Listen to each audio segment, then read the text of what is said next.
Hello students, so now we are going to discuss about the transcendental function।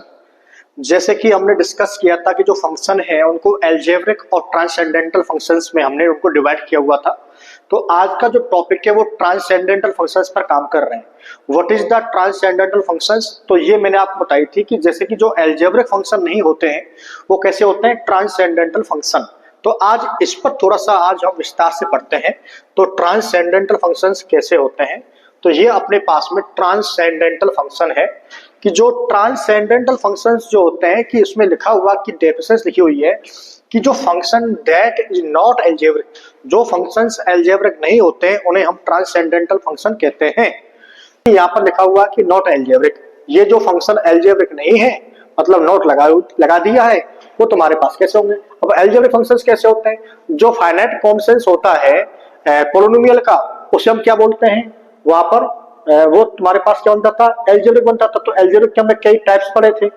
तो इस तरीके से जो एल्जेब्रिक के हिसाब से जिसको हम नहीं लिख सकते उसे हम क्या बोलते हैं, ट्रांससेंडेंटल। अगर ट्रांससेंडेंटल की एक और डेफिनेशन होती है उसको भी आपको बताएंगे, जो देख करके आप बता सकते हैं ट्रांससेंडेंटल। लेकिन फिर भी कुछ एग्जांपल्स लेते हैं कि कौन कौन से होते हैं। एक्सपोनेंशियल, जो एक्सपोनेंशियल जो फंक्शंस होते हैं उन्हें हम ट्रांससेंडेंटल फंक्शन कहते हैं। अगला तुम्हारे पास में लॉगरिथमिक, जो लॉग की जो फॉर्म में आते हैं वो ट्रांससेंडेंटल होते हैं। ट्रिग्नोमेट्रिक, जो तुम्हारे पास में साइन कोस टेन कोस सेक कोसेक जो ट्रिग्नोमेट्रिक में आते हैं तुम्हारे पास में वो ट्रांससेंडेंटल फंक्शंस होते हैं।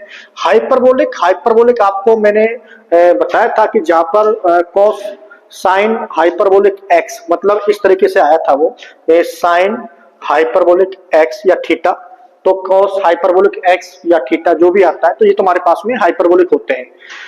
तो जो हाइपरबोलिक फंक्शंस होते हैं वो भी तुम्हारे पास में ट्रांससेंडेंटल में आते हैं। इनवर्स ट्रिग्नोमेट्रिक फंक्शंस, और जो ट्रिग्नोमेट्रिक का जब इनवर्स करते हैं तो ये 12th का टॉपिक है। Sine inverse x, cos inverse x, tan inverse x, ये जितने भी फंक्शंस होते हैं इस टाइप के वो सभी कैसे होते हैं, ट्रांससेंडेंटल फंक्शंस कहते हैं। अब इनमें से हम नंबर वाइज पढ़ेंगे। तो सॉरी, तो इसको हम पढ़ते हैं। सबसे पहले एक्सपोनेंशियल से हम स्टार्ट करेंगे, और एक्सपोनेंशियल और logarithm, trigonometric, hyperbolic functions, inverse trigonometric functions. तो इनमें अभी हम जो पढ़ेंगे वो पढ़ेंगे डेफिनेशंस ऑफ एक्सपोनेंशियल फंक्शन, ये क्या होता है। अच्छा, थोड़ी सी बात मैं आपको बता देता हूं पहले कि थोड़ा सा पहले मैं नीचे आता हूं और एक्सपोनेंशियल के बारे में आपको मैं थोड़ा बताता हूं कि what is the exponential function, क्या होता है। तो एक्सपोनेंशियल फंक्शन में थोड़ा डिस्कस कर लेते हैं कि जो एक्सपोनेंशियल फंक्शन है वो कुछ इस तरीके से होता है कि मान लीजिए तुम्हारे पास फंक्शन f ऑफ x है, एक की पावर x है, ये एक्सपोनेंशियल फंक्शन है। तो यहां पर हम जब पढ़ते हैं, बेसिक रूल्स पढ़ते हैं, बेसिक मैथमेटिक्स पढ़ते हैं, तो आपको ये बताओ कि क्या नाम है कि जैसे 2 की पावर x ये है तो ये तुम्हारे पास में एक एक्सपोनेंशियल फंक्शन है, और यहां पर तुम्हारे पास में f ऑफ x 1 की पावर जो x है ये क्या एक्सपोनेंशियल फंक्शन बनेगा, या f ऑफ x जो तुम्हारे पास में माइनस के जो 1/2 की पावर जो x है क्या ये एक्सपोनेंशियल फंक्शन बनेगा। तो अब हम थोड़ा सा इसके बारे में डिस्कस करते हैं कि ये एक्सपोनेंशियल फंक्शन में आते हैं या नहीं आते हैं। तो इसलिए सबसे पहले हम जब भी किसी टॉपिक को स्टार्ट करते हैं इन मैथमेटिक्स तो उसकी हमें सबसे पहले पता होना चाहिए फर्स्ट ऑफ ऑल डेफिनेशन। तो इसलिए हम सबसे पहले जाते हैं डेफिनेशंस पर, फिर उसकी पे जाते हैं प्रॉपर्टीज पर, और जो डेफिनेशंस होती है उसको हम कभी प्रूफ नहीं करते हैं और उसका करते हैं हम ऑपरेशन, और जो तुम्हारे पास में जो प्रॉपर्टीज होती हैं उनको हमेशा हम क्या करते हैं, प्रूफ। लेकिन हमारे पास जब समय कम होता है तो उनको हम कई बार वेरीफाई करके आगे निकाल देते हैं, लेकिन मोस्टली हम प्रूफ करने की कोशिश करते हैं, ठीक है। तो या फिर कुछ छोटे प्रूफ होते हैं तो उनको हम लिखते नहीं है या कुछ करवा दिए जाते हैं। तो हम बात करते हैं डेफिनेशंस ऑफ एक्सपोनेंशियल फंक्शन, ये कैसा फंक्शन है। तो आज हम इसकी बात करेंगे कि एक्सपोनेंशियल जो फंक्शन होता है वो mathematically functions of the form किस तरीके से होता है। उसमें लिखा हुआ कि जो फंक्शन होता है वो a रेज़ टू पावर कितना होता है, x होता है। ये तुम्हारे पास कोई फंक्शन है, a की पावर x की फॉर्म में होगा। अब थोड़ा सा पढ़ लेते हैं, a कौन है, x कौन है। तो उसने अपने को बताया है कि x is any real number. x के बारे में पहले पढ़ लेते हैं। x तुम्हारे पास में कोई भी रियल नंबर हो सकता है। तो जो एक्सपोनेंट है, जो ऊपर जो पावर होती है उसे हम एक्सपोनेंट बोलते हैं। तो x belongs to any real number. एक बात तो क्लियर हो गई। अब यहाँ पर ए के बारे में बात करते हैं जी। ए कौन है? तो ए के बारे में वो बता रहा है अपने को where a is positive real number. जो ए है अपने को वो पॉजिटिव रियल नंबर ही लेना है। एक बात तो क्लियर हो गई कि जो ए अपने को लेना होगा वो तुम्हारे पास में कौन लेना होगा? पॉजिटिव रियल नंबर लेना होगा। और पॉजिटिव रियल नंबर के अंदर भी कुछ पूछ रहा है क्या? And a is not equal to 1, और उसमें से भी आपको जो 1 है उसको निकाल देना होगा। तो एक तो तुम्हारे पास ये बात समझ में आ गई। तो पॉजिटिव रियल नंबर में से भी आपको 1 को निकाल देना होगा। कोई पूछता है कि जो एक्सपोनेंशियल जो है उसकी जो डोमेन है, तो डोमेन तुम्हारे पास में कौन होती है? x होती है। तो x is any real number, तो दिक्कत है नहीं। अब हम इसकी डोमेन रेंज पे सभी पे काम करते हैं और इस पर हम जो a जो बिलोंग्स टू ए जो रियल पॉजिटिव नंबर है ये तुम्हारे पास होता है बेस। इससे हम क्या बोलते हैं? बेस। ये अपने पास होता है बेस। इस पर थोड़ा सा काम करते हैं। देखिए जो एक्सपोनेंशियल फंक्शन के बारे में फिर हम तीसरी लाइन पढ़ते हैं कि जो एक हमारे पास में होता है, लोग ज्यादातर ना बच्चे ए की पावर एक्स को ही ना केवल एक्सपोनेंशियल समझते हैं। ऐसा नहीं है। केवल ए की पावर एक्स को ही कुछ बच्चे जो है केवल एक्सपोनेंशियल समझते हैं। ऐसा नहीं है कि जो एक्सपोनेंशियल फंक्शन होता है वो ए की पावर एक्स होता है। केवल ए का जो बेस है केवल वो ई हो जाता है। ई की जो बेसिक वैल्यू है, इसको जो ए की पावर जो एक्स है इसको हम बोलते हैं नेचुरल एक्सपोनेंशियल फंक्शन। क्या बोलते हैं इसको? Natural function, natural exponential function बोलते हैं। When the base of Euler, या फिर इसको यूलर भी बोल देते हैं। जो ये यूलर नंबर होता है, ई का जो नंबर होता है, जो ई की जो वैल्यू होती है अप्रोक्स होती है, ये एग्जैक्ट नहीं होती है। इस बात को ध्यान रखना है। 2.718 और भी आगे तक होती है, तो लेकिन हम 2.71 तक ही हम इसको ज्यादातर लिखते हैं। यदि 3 डिजिट तक लिखना होता है तो 718, तो ये यहां तक लिख देते हैं। Function is written as the a की पावर एक्स, और जो नेचुरल अपने पास में एक्सपोनेंशियल फंक्शन होता है वो ए की पावर एक्स में उसको लिखा जाता है। तो एक बात तो कोई जनरल फंक्शन जो होता है अपने पास में, वो अपने पास में होता है f of x is equal to में a raise to power x, जहां पर एक्स बिलोंग्स करता है एनी रियल नंबर को। यहां पर ए जो है बिलोंग करता है greater than 0, a is not equal to 1। इसको हम इस तरीके से लिख सकते हैं। जो बेस होता है वो हमेशा, अब क्यों नहीं लिखते हैं इसको, इसका भी आपको एक तरीका बता दिया जाएगा। और ये 1 को क्यों नहीं लेते हैं तो इस बात को समझ लेते हैं। 1 को हम क्यों नहीं लेते हैं इस बात को आप समझेंगे। देखिए छोटी छोटी सी बात समझो आप। मान लीजिए तुम्हारे पास 2 की पावर 50 है और यहां पर तुम्हारे पास 2 की पावर एक प्रॉपर्टी में आपको लिखवाता हूं पहले, कि एक प्रॉपर्टी होती है कि a raise to power x is equal to a raise to power y. समझना थोड़ा सा, हमने वहां से ए को क्यों हटा दिया है। तो ए रेज टू पावर एक्स, क्योंकि मैंने बताया था जो डेफिनेशन होती है उसको हम प्रूफ नहीं करते और उसको केवल हम क्या कर सकते हैं, उसको थोड़ा सा समझ सकते हैं, ऑपरेशन कर सकते हैं कि उसने ऐसा क्यों लिखा हुआ। तो ए रेज टू पावर एक्स और ए रेज टू पावर वाई। अब ये बताओ, यदि यहाँ पर इज इक्वल टू में तुम्हारे पास 2 की पावर जो ये तुम्हारे पास a raise to power x is equal to, तो ये x is equal to y होता है। ये हमने पढ़ा था, इंडाइसिस के अंदर पढ़ा था। अब ये आप इसको समझो ऐसे, यदि यहाँ पर 2 की पावर 50 है और 2 की पावर यहाँ पर y, अब देखो 2 की पावर y को तो हम कैसे लिख सकते हैं कि यहाँ पर सकते हैं 2 इंटू में 25 लिख सकते हैं, तो ये 50 ही हो गया। ये बात तो क्लियर हो गई। यहाँ तो कोई रॉकेट साइंस वाली बात है नहीं। तो रॉकेट साइंस वाली बात कहां पर है जब यहाँ पर नहीं है। तो आप इसको ऐसे समझो कि यदि मान लीजिए a की पावर 50 है, कितना आंसर आता है? 1 आता है, या 150 मान लो, और दिस मींस यहाँ 1 की पावर कितनी है? 200। अब ये बताओ जो बेस है वो दोनों कैसे हैं? इक्वल हैं। पावर कैसी है? डिफरेंट है। बेस दोनों के कैसे इक्वल है, पावर कैसी है? डिफरेंट है। भाई ये x की फॉर्म में, y की फॉर्म में, लेकिन फिर भी पावर कैसी हो जाती है? x equal to y। लेकिन यहाँ पर क्या कह रहा है, यदि तुम्हारे पास 150 जो है वो 200 के बराबर होना चाहिए इस वाले रूल के हिसाब से, तो लेकिन वो नहीं है। क्यों नहीं है? क्योंकि होता ही नहीं है, इसलिए वहां पर हमने क्या लिख दिया? a is not equal to 1, क्योंकि वो a पे अप्लाई ही नहीं करता है। तो एक बात तो ये क्लियर हो गई। अब यदि हम माइनस पे बात करते हैं तो वहां पर भी देख लो आप, तो इसी तरीके से वो माइनस के अंदर भी काम करता है। तो इसीलिए हम यहाँ पर जो एक्सपोनेंशियल फंक्शन होते हैं हमेशा उसकी जो वैल्यू हम लेते हैं, उसकी वैल्यू हम एक की जो वैल्यू लेंगे वो always a is greater than 0 और this means a is not equal to 1। अच्छा कोई मान भाव ये कह रहा हो कि जी 0 तो ले सकते हैं, तो ले लो भैया। तो 0 की पावर यदि आप 50 करते हैं, मान लीजिए 250 करते हैं और 0 की पावर यदि मान लीजिए आप 150 करते हैं तो आप देखो बेस दोनों का बराबर है, ठीक है। 0 की पावर कुछ भी होती है यानी पॉजिटिव रियल नंबर, तो जिसमें 0 आता है, ये बात तो ठीक है। क्या आप बताओ कि क्या 250 और 150 क्या आपस में बराबर होंगे? जबकि नहीं होंगे। लेकिन यहाँ पर प्रॉपर्टी ये कहती है a raise to power x is equal to a raise to power y, this means x is equal to कितना होना चाहिए? y। तो इसलिए यहाँ पर जो बेस होता है वो लिखते हैं कि a ग्रेटर देन 0, a से बड़े पे ही काम करेगा और a की वैल्यू उसमें से एक तो 1 नहीं होनी चाहिए।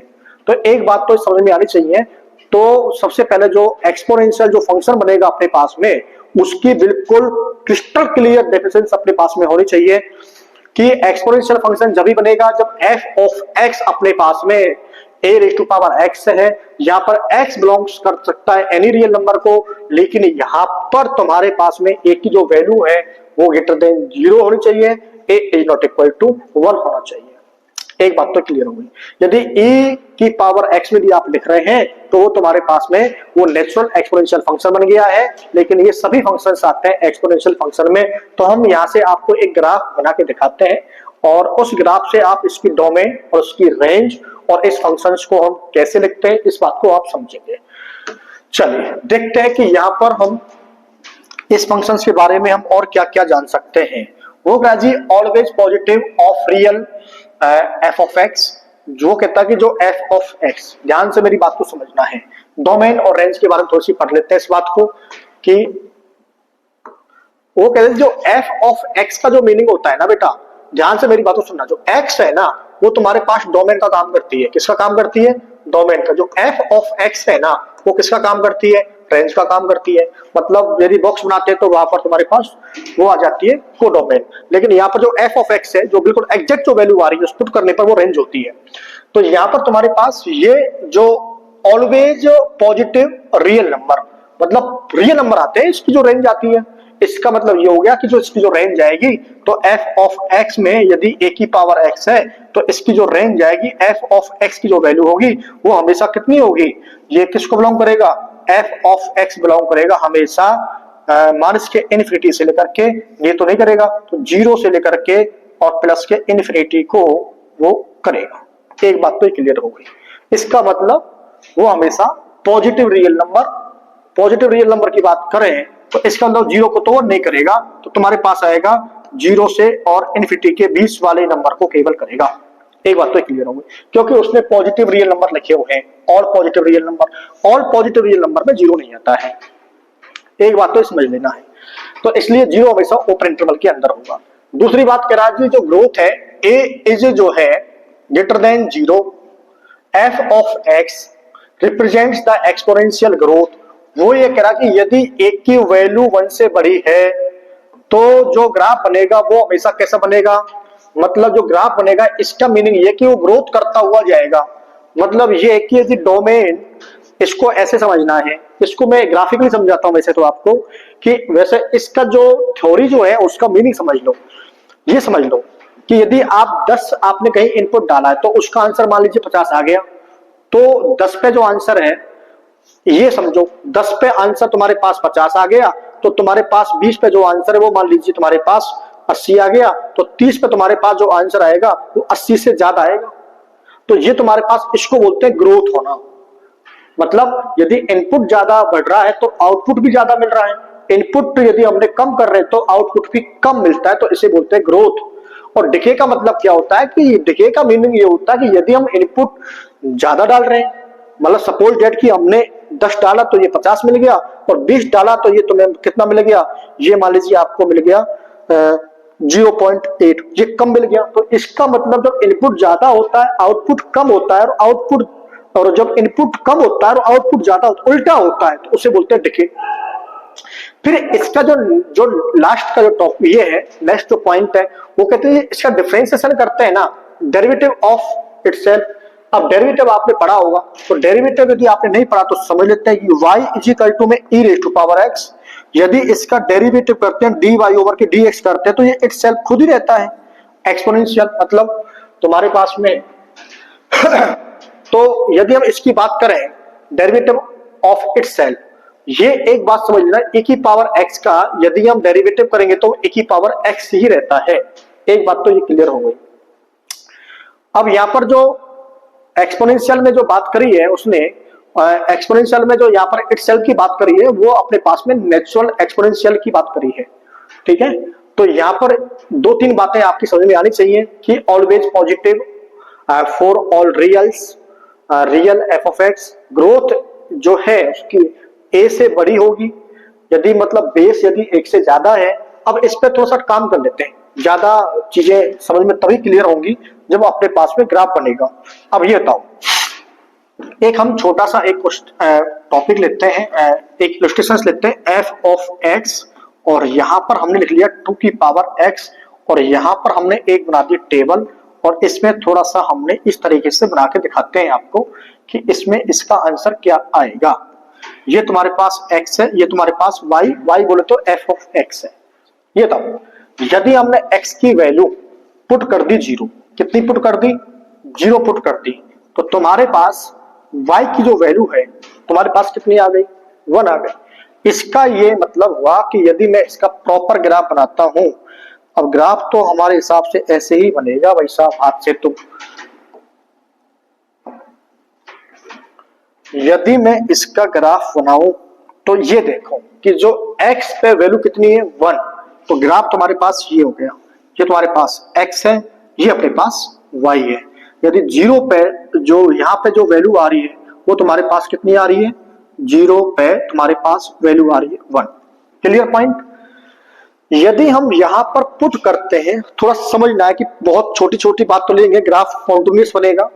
तो यदि हम यहां पर लेते हैं 1 तो तुम्हारे पास आएगा 2, और 2 लेते हैं तो आएगा 4, और 3 लेते हैं तुम्हारे पास आएगा 8, 4 लेते तुम्हारे पास आएगा 16। एक बात तो क्लियर हो गई। इसका मतलब ये हुआ कि यदि इनपुट बढ़ा रहे हैं तो आउटपुट तो बढ़ रहा है। अब यहां पर मान लीजिए x की वैल्यू कुछ और भी लेते हैं, 1 से ज्यादा लेते हैं, 1 पॉइंट समथिंग, 2 पॉइंट समथिंग, तो ग्राफ तो बनेगा। यदि मान लीजिए यहां पर है, अब यहां पर हमने अपनी साइड से मान लिया ये बन गया, तो ये ग्राफ कुछ इस तरीके से बन रहा है। यदि हम इसको ऐसे देखें तो ये ऐसे बढ़ता हुआ जा रहा है, ठीक है। अब यहां पर हमने कुछ पॉइंट बना दिए इस तरीके से, मतलब ये 2 पे तुम्हारे पास 1 पे तुम्हारे पास कितना है? 1 पे तुम्हारे पास ये है 2, तो मान लीजिए यहाँ पर तुम्हारे पास ये नंबर आ गया 2, ये तुम्हारे पास इस तरीके के नंबर आते चले गए, और हमने इसको इस तरीके से बढ़ता हुआ दिखा दिया। वैसे भी आप देखेंगे तो एक्सपोनेंस e की पावर x का ग्राफ बनता हुआ देखा होगा आपने, लेकिन e की पावर x की हम बात ही नहीं कर रहे, अभी हम 2 की पावर x की बात कर रहे हैं। तो यहाँ पर जो हमने देखा है कि यदि हम यहाँ पर थोड़ा समझना है, अब x तुम्हारे पास किसको बिलोंग करता है? एनी रियल नंबर को। अब एनी रियल नंबर को करता है तो x की जो वैल्यू है वो तुम्हारे पास 0 तो हो गई, लेकिन माइनस में भी हो सकती है। यदि हम यहाँ पर माइनस का पुट करते हैं, यदि हम यहाँ पर माइनस का 1 पुट करते हैं तो तुम्हारे पास आंसर आएगा 1/2। देखो क्यों आएगा? जब तुम्हारे पास 2 की पावर -1 होती है तो ये चेंज हो जाता है 1/2। 2 की पावर -2 होती है तो तुम्हारे पास 2 की पावर 2 हो जाएगा। ये बात तो समझ में आ रही होगी। इसका मतलब ये तुम्हारे पास 2 पे कितना हो गया? ये हो गया 4। 3 पे तुम्हारे पास कितना हो गया? सॉरी, ये तुम्हारे पास 2 पे कितना हो गया? 2 पे अपने पास आ गया ये 1/4। 3 पे कितना आ गया? 1/8। 4 पे कितना आ गया? 1/16। मतलब 1 से कम है। अब देखो इसको किसको अप्रोच कर रहा है? यदि इसकी पावर में बढ़ाता हुआ चला जाता, मतलब माइनस में डिक्रीज करता हुआ जा रहा हूं, तो आंसर कैसे आ रहा है? 1/2, 1/4, 1/8, 1/16। और ये बता कि 1/2 से छोटा 1/4 है, 1/4 से छोटा 1/8 है, 1/8 से छोटा 1/16 है। तो जो ग्राफ जो जा रहा है इसका, कुछ ग्राफ कुछ इस तरीके से इसका बनता हुआ जा रहा है। और ये किसके जो डिफरेंस है, जो गैप है ना, जो रेड लाइन और जो तुम्हारे पास ये जो ब्लू लाइन है, इन दोनों के जो बीच में जो डिफरेंस है ना, वो कम होता हुआ जा रहा है। मतलब ये लास्ट में जो अप्रोच करेगा वो किसको अप्रोच करेगा? 0 को अप्रोच करेगा। और जो इधर जो ये आ रहा है किसको अप्रोच कर रहा है? ये इन्फिनिटी को अप्रोच कर रहा है। किसको अप्रोच कर रहा है? इन्फिनिटी को। आप देखेंगे यहाँ पर कि ये तुम्हारे पास में अप्रोच कर रहा है 0 को, ये अप्रोच कर रहा है इन्फिनिटी को। यहां पर आपने एक पॉइंट देखा है कि लेकिन ये कभी 0 नहीं होगा और ये कभी इन्फिनिटी नहीं होगा। तो इसीलिए हम इसको लिखते हैं कि जो f ऑफ x जो अपने पास में है वो हमेशा f ऑफ x जो होगा वो बिलोंग करेगा ओपन इंटरवल 0 to इन्फिनिटी को। पहली लाइन तो हो गई। दूसरी बात पढ़ते हैं कि ग्रोथ कैसे कर रहा है। जो 2 हमने लिया है, यदि हम 3 पे भी बात कर लें तो 3 का ग्राफ देख लो ऐसे ही। यदि f ऑफ x यदि हम बात करें 3 रेज टू पावर x, तो यदि हम 1 लेंगे तो तुम्हारे 0 लेंगे तो 1 हो जाएगा। इसका ये मतलब हुआ कि पॉइंट तो तुम्हारे पास जो रहेगा वो ये रहेगा कि जितनी भी तुम्हारे पास एक्सपोनेंशियल रहेंगे वो सब इसी से जा रहे हैं। कौन से वाले? जो 1 से बड़े ले रहे हैं। तो 1 से बड़ा तुम्हारे पास 2 है, 1 से बड़ा तुम्हारे पास 3 है। यदि f ऑफ x में लेता हूं 4 की पावर x, ये भी 1 से बड़ा हो गया। अब देखो यदि मैं देखता हूं तो 1 पे तुम्हारे पास कितना हो जाएगा, ये 1 पे तुम्हारे पास 2 था तो तुम्हारे पास 1 पे हो जाएगा 3। तो ग्राफ जो जाएगा थोड़ा ऐसे जाएगा। अब यदि मैं एक की पावर जो सॉरी f ऑफ x 4 की पावर x की बात करूं तो ये ग्राफ थोड़ा सा और ऊपर की ओर जाएगा। ये बात क्लियर है। तो यदि मैं f of x is equal to 5 की पावर x करता हूं तो ये ग्राफ जाएगा तो इसी पॉइंट से थोड़ा और ऊपर की ओर जाएगा ऐसे। तो ये वाले ग्राफ बन गए यहाँ पर। अब यहाँ पर मैं देखता हूं कि यदि इनकी वैल्यू में यदि मैं कम लेता हूं, वी टेक माइनस में लेता हूं, यदि हम यहाँ पर देखते हैं कि यदि इसकी पावर हम माइनस में लेते हैं -1 तो 1/3, अच्छा 1/2 से छोटा 1/3 होता है। इसका मतलब जो ग्राफ जाएगा ये थोड़ा सा जो इस वाला जो ग्राफ है ये थोड़ा डाउन जाएगा ऐसे। ये जो वाला जो डाउन जाएगा ये और डाउन जाएगा। ये वाला जो है ऊपर वाला वो इतनी डाउन जाएगा। कहने का मतलब ये है कि जो मेन तुम्हारे पास जो ये है ना, ये वाला ये लाइन और तुम्हारे पास ये वाली लाइन, सुनना ध्यान से, यदि ग्राफ बनाते हैं हम तो ग्राफ तुम्हारे पास 2 से देखेंगे तो ये तो ऊपर वाले बन गए, ठीक है। और जो ऊपर जितना ऊपर बन रहा है वो नीचे से उतना ही नीचे जा रहा है। तो एक तो ये आपको समझ में आना चाहिए कि जो ग्राफ बनेंगे कि जो तुम्हारे पास ग्राफ है, हमारे 2 की पावर x का ग्राफ बना दिया, अब 3 की पावर x का graph just right hand side में तो ऊपर होगा, लेफ्ट हैंड साइड में थोड़ा नीचे होगा। एक बात तो क्लियर हो गई। यहाँ पर देखो डोमेन और रेंज, तो अब डोमेन की बात करते हैं। डोमेन तो एनी रियल नंबर जा रहा है, ठीक है, लेकिन रेंज जो है तुम्हारे पास कितनी जा रही है, 0 से लेकर के कहां तक जा रही है, गो टू इन्फिनिटी, मतलब इनके बीच में जा रही है। ना तो 0 आ रहा है ना इन्फिनिटी आ रही है, तो इनके बीच में आ रही है। तो इसलिए तुम्हारे पास में f ऑफ x आ गया। अब नेक्स्ट पॉइंट सुनो, इसके अंदर एक बात और सुनो कि यदि मान लीजिए हम एक ही पावर x का ग्राफ बनाए तो एक ही पावर x का जो ग्राफ बनाएंगे तो एक की जो वैल्यू होती है 2.7 नंबर होती है। तो जो एक ही जो ग्राफ जाएगा वो लगभग यहां से जाएगा, ये वाला ग्राफ, कि तुम्हारे पास एक ही पावर x का ग्राफ हो गया। और यहां पर देखेंगे तो जो ये ग्राफ है तुम्हारे पास इन दोनों के बीच से होता हुआ ऐसे जाएगा। तुम्हारे पास ये एक ही पावर x का ग्राफ हो गया। अच्छा अभी एक ही पावर x की ग्राफ की बात करें, हम टोटली बात करें तो हम इस पूरे को मिटा दें और एक ही पावर x का ग्राफ बनाएं एक्सपोनेंशियल के अंदर, तो एक ही पावर जो x है तो एक ही जो वैल्यू होती है वो भी 1 से बड़ी होती है। तो एक बात तो ये क्लियर हो गई। अच्छा ये कैसे पुट करेंगे कि ये फंक्शन जो ग्रोथ कर रहा है, क्या ग्रोथ का मतलब होता है इंक्रीजिंग फंक्शन। इंक्रीजिंग का मतलब ये होता है कि डोमेन, यदि मान लीजिए आपने x1 पुट किया x2 पुट किया, अच्छा इन दोनों में यदि मान लीजिए x1 जो है लेस देन x2 है, तो इसका मतलब यदि हम फंक्शन के अंदर पुट करते हैं और यहाँ पर हम ये फंक्शन के अंदर f2 पुट करते हैं तो जो डोमेन कम है तो उसका जो आउटपुट आएगा वो कम आएगा। किससे आएगा, x2 बड़ा है तो दिस मींस x2 का जो आउटपुट आएगा तुम्हारे पास f ऑफ x2 आएगा। तो f ऑफ x2 से जो इसका जो आउटपुट है f ऑफ x1 जो है वो कम आएगा। तो इसी बात को हम बोलते हैं कि कम है तो कम आ रहा है, ज्यादा है तो ज्यादा आ रहा है। यदि ये कम है और ये ज्यादा आ रहा है तो दिस मींस वो कैसा हो जाएगा, डिक्रीजिंग हो जाएगा। वैसे भी आप देखो प्रैक्टिकली बात समझो, यदि मान लीजिए यहाँ पर हमने कोई वैल्यू ले ली, ठीक है, तो ये जो वैल्यू है और इसका जो ग्राफ बनेगा यहाँ बनेगा, सपोज डेट यहाँ पर कोई वैल्यू ले ली, इसका जो ग्राफ बनेगा ये पॉइंट यहाँ पे आ रहा है, इस वाली लाइन पे लिया, रेड वाली लाइन पे। यहाँ पर मान लीजिए x1 है, यहाँ पर मान लीजिए x2 है। अब बताओ जैसे हम इधर साइड में जाएंगे, राइट हैंड साइड में जाएंगे, पॉजिटिव x की तरफ चलेंगे, तो यहाँ पर जो x1 होगा वो x2 से कैसा होगा, बिल्कुल जस्ट छोटा होगा, ठीक बात है। अच्छा यहाँ पर देखें जैसे y के ऊपर की ओर जाए तो यहाँ पर तुम्हारे पास यदि जब x1 पुट करेंगे तो तुम्हारे पास यहाँ कितना हो जाएगा, f ऑफ x1 आ जाएगा। यहाँ पर कितना आ जाएगा तुम्हारे पास f ऑफ x2 आ जाएगा। अब देखो यहाँ पर f ऑफ x1 कम होगी f ऑफ x2 से, तो देखो जब f ऑफ x1 जब हमने पुट किया तो f ऑफ x1 आ गया, x2 पुट किया तो f ऑफ x2 आ गया, तो x1 लेस देन x2 है तो f of x1 less than कितना हो जाएगा, f ऑफ x2 हो जाएगा। तो यहां से ये पता चल गया कि ये जो फंक्शन है वो कैसा कर रहा है, ग्रोथ कर रहा है। किस पे कर रहा है, यदि हम जो बेस है, जो आपके पास में जो एक्सपोनेंशियल फंक्शन का जो बेस a है, यदि उसकी वैल्यू 1 से बड़ी हो तो। अब दूसरी बात करते हैं, ये डिके करेगा तो डिके पे बात करते हैं। तो अब ये करते हैं डिके पे बात। डिके का मीनिंग क्या हो गया? डिके का जो मीनिंग है वो कुछ इस तरीके से है कि यहाँ पर तुम्हारे पास जो फंक्शन होगा वो कुछ इस तरीके से होगा, function of f of x is equal to, मान लीजिए 1/2 की पावर एक्स, ये है। क्योंकि यहाँ पर जो बेस है वो लेस देन कैसा है, 1 है, और जो बेस पूरा लिखा जाता है वो ऐसे लिखा जाता है, तो एक की जो वैल्यू है 0 से बड़ी है और 1 से कैसी है, छोटी, ये ऐसे 1/2। एक बात तो क्लियर होगी, क्योंकि 0 से हम लेते नहीं। अब यहाँ पर देखो, इसका ग्राफ बनाते हैं। यदि इसकी टेबल बनाते हैं तो इसकी टेबल थोड़ा सा ऐसे समझो आप, थोड़ा सा टेबल इसकी समझेंगे ऐसे ही, यहाँ पर जैसे हमने उसकी बनाई थी, थोड़ा समझ लो। ये तुम्हारे पास x है, ये तुम्हारे पास y है, y का मतलब f ऑफ x हो गया। यदि 0 पुट करते हैं तो 0 पुट करने पर आंसर कितना आएगा, 1 आएगा। 0 पुट करने पर आंसर कितना आएगा, 1 आएगा। एक बात तो क्लियर है। अब बताओ, यदि 1 पुट करने पर आंसर कितना आएगा, 1/2 आएगा। 2 पुट करने पर कितना आएगा, 1/4 आएगा। 3 पुट करने पर कितना आएगा, 1/8 आएगा। 4 पुट करने पर कितना आएगा, 1/16 आएगा। अरे वाह, ये तो इनपुट बढ़ा रहे हैं, आउटपुट कम आता जा रहा है, ये तो बहुत अच्छी बात है, अच्छी बात है।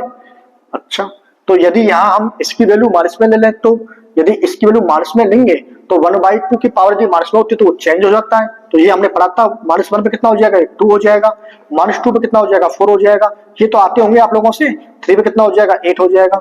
नहीं आते तो सीख लेना है भैया। इसका मतलब ये है कि यदि अपने पास में 1/2 की पावर -1 है, तो जब पावर माइनस में होती है तो जो डिनोमिनेटर है और जो नोमिनेटर है वो आपस में क्या हो जाते हैं, बेस सॉरी जो चेंज हो जाते हैं। तो इसको लिखेंगे हम 2/1 की पावर 1, ये होता है। यदि तुम्हारे पास 1/2 की पावर -2 है तो 2/1 की पावर 2 होता है। 1/3 है इसकी, सॉरी 1/2 है, इसकी पावर -3 है, तो जिसमें ये अपने पास में 2/1 की पावर 3 हो जाएगा। अब देखिए 2 की पावर 3, 1 की पावर तो 3 तो 1 ही होता है, तो 2 की पावर 3 तुम्हारे पास कितना हो जाएगा, 8 हो जाएगा। तो अब तो ठीक है, ये तुम्हारे पास 8 बन गया, 0 मत समझ लेना है। एक बात तो ये क्लियर हो गई। अब बताओ, थोड़ा सा बनाते हैं ग्राफ, ग्राफिकली बात कर लें, ये लो, ग्राफिकली बात करेंगे, ये लो। यहां पर उठाओ एक रेड, बताओ भैया 0 पे तुम्हारे पास कितना आ गया, 1। एक बात तो क्लियर हो गई, चाहे बेस 0 1 के बीच में हो, चाहे बेस 1 से बड़ा हो, लेकिन जो ग्राफ बनेगा वो 0 1 से ही जाएगा। एक बात तो ये क्लियर हो गई। जब तुम्हारे पास ये बात क्लियर हो गई, ग्राफ यहां से जाएगा। अब थोड़ा देखते हैं पॉजिटिव साइड में, देखते हैं कि यदि यार हम वैल्यू लेते हैं 1, तो 1 पे तुम्हारे पास 1/2, इसका मतलब सीधा सीधा आधा आधा हो गया, यहां से जैसे हो गया। तो ग्राफ कुछ इस तरीके से जा रहा है। देखो इस तरीके से कैसे जा रहा है, 1 पे तुम्हारे पास 1/2 हो गया, और 2 पे तुम्हारे पास और कम हो गया, 3 पे और कम हो गया। जितनी वैल्यू हम बढ़ाती जा रहे हैं उतना ग्राफ किधर जा रहा है, नीचे की ओर जा रहा है। एक बात तो क्लियर हो गई। यदि हम माइनस में लेते हैं तो माइनस पे तुरंत आंसर कितना हो जाएगा, यहाँ तुम्हारे पास 1 था, क्योंकि 0 और 1 यहाँ पे है, तो तुम्हारे पास मान लीजिए यहाँ पर, तो तुरंत ग्राफ तुम्हारे पास उठ के पहुंच गया यहाँ पर। हो गया पॉइंट क्लियर। तो जो ग्राफ जो बनेगा वो कुछ इस तरीके से आएगा, ऊपर से आएगा और नीचे की ओर जाएगा, लेफ्ट से आएगा राइट की ओर जाएगा। ये अपने पास में हो गया ग्राफ। कौन सा ग्राफ हो गया, जहां पर एक की जो वैल्यू है वो 0 से बड़ी है और 1 से छोटी है। इसका ग्राफ इस तरीके से बनेगा। बात करते हैं रेंज की, तो रेंज देखो, मतलब 0 में तो जा नहीं रहा है, मतलब 0 की तरफ जा रहा है, इधर वो गो टू इन्फिनिटी, तो इसकी जो रेंज बनेगी पॉजिटिव रियल नंबर बनेगी। फंक्शन ग्रोथ कर रहा है, ग्रोथ तो नहीं कर रहा है, क्योंकि हम जितना आउटपुट दे रहे हैं उतना हमें इनपुट उल्टा कम मिल रहा है।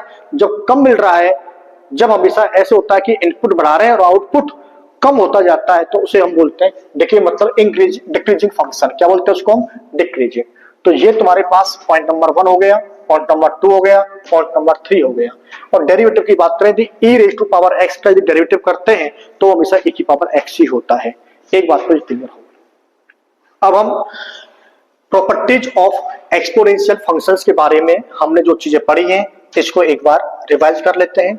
तो सबसे पहले हम बात करते हैं इसके फंक्शन जो है डेटासेट पर, f of x e raise to power x होता है, where a is positive real number, a is not equal to 1। ये बात समझ में आनी चाहिए। इस बात को हम कुछ इस तरीके से लिख सकते हैं, हल्का सा रिवाइज कर लेते हैं।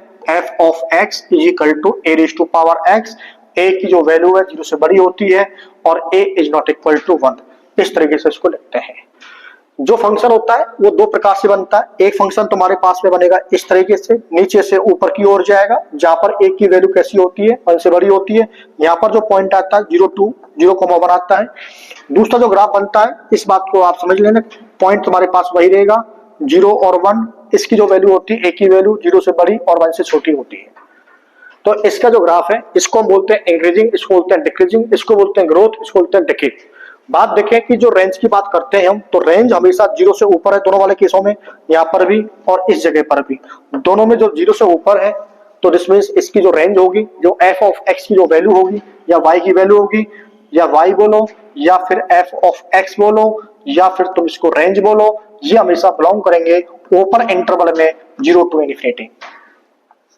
ठीक है, तो this means positive real number को करते हैं। डोमेन की बात करें तो डोमेन तो आप इसमें से कुछ भी ले रहे हैं, डोमेन के लिए अपने पास में रियल नंबर हो गया।